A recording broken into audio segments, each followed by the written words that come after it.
Bu gün Sumqayıt şəhərinin 75 illik yubileyi tamam olur. Tək Azərbaycanın deyil, bütün Cənubi Qafqazın mühüm sənaye mərkəzi və ən gözəl ünvanlarından biri kimi şöhrətini gündən-günə artıran Sumqayıtın tarixi ötən əsrin 30-cu illərindən başlayır. Sovet hökumətinin Abşeron yarımadasında növbəti sənaye mərkəzi yaratmaq barədə qərarından irəli gələrək 1939-40-cı illərdə sintetik kauçuk, boryayma və kimya zavodlarının bünövrəsi qoyulur. Böyük Vətən müharibəsinin başlaması ilə bütün tikinti işləri yarımçıq qalır. 1941-ci ildə istilik elektrik stansiyası işə düşür. 1945-ci ildə kimya zavodu ilk məhsulunu verir. 1949-cu ildə isə Azərbaycan Ali Sovet Rəyasət Heyətinin qərarı ilə Sumqayıta şəhər statusu verilir.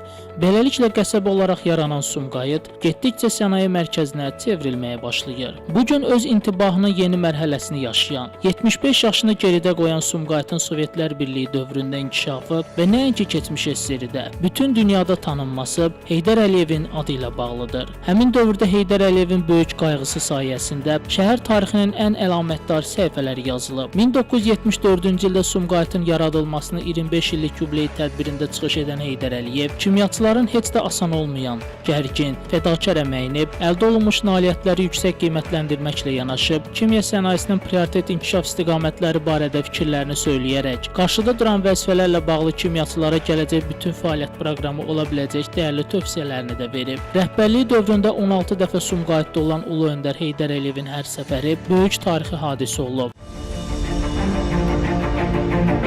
Son 21 ildə Prezident İlham Əliyevin həyata keçirdiyi uğurlu iqtisadi islahatlar Sumqayıtla bağlı Ulu Öndərin qarşıya qoyduğu vəzifələrin sürətlə həyata keçirilməsini təmin edib. Ona görə də əminliklə demək olar ki, bu gün Sumqayıt Heydər Əliyevin arzuladığı bir şəhərə çevrilib.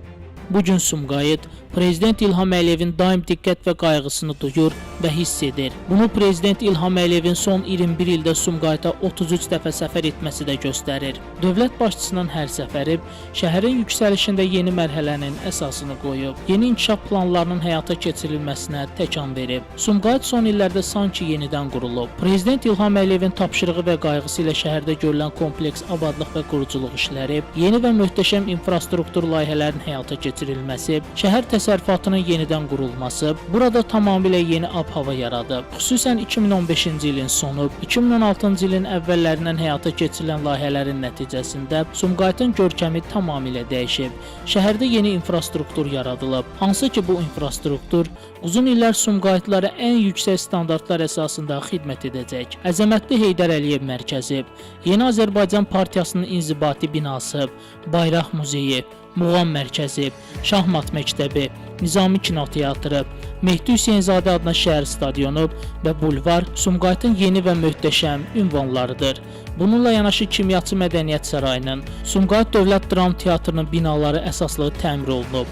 Asan Xidmət Mərkəzi fəaliyyətə başlayıb. 1, 9 və 20 nömrəli məktəblər tikilib. Onu da qeyd edək ki, son 10 ildə şəhərdə 1200-dən artıq çox mənzilli yaşayış binasına yeni dam örtüyü vurulub. Həmin binalarda istismar müddəti bitmiş liftlər yeniləri ilə əvəz edilib. 2000-dən çox girişə yeni dəmir qapılar qoyulub. Şəhərin ictimai nəqliyyatı da yenidən qurulub və marşrut xəttlərinə 216 Türkiyə istehsalı olan yeni avtobus buraxılıb. Bu gün Sumqayıt öz gözəlliyi, əzəməti ilə hər kəsi heyran edir. 75 illik yubileyi mübarək, doğma şəhər. Şəmistan Fikrətli Elbrus İsmailov, Bugün informasiya proqramı üçün.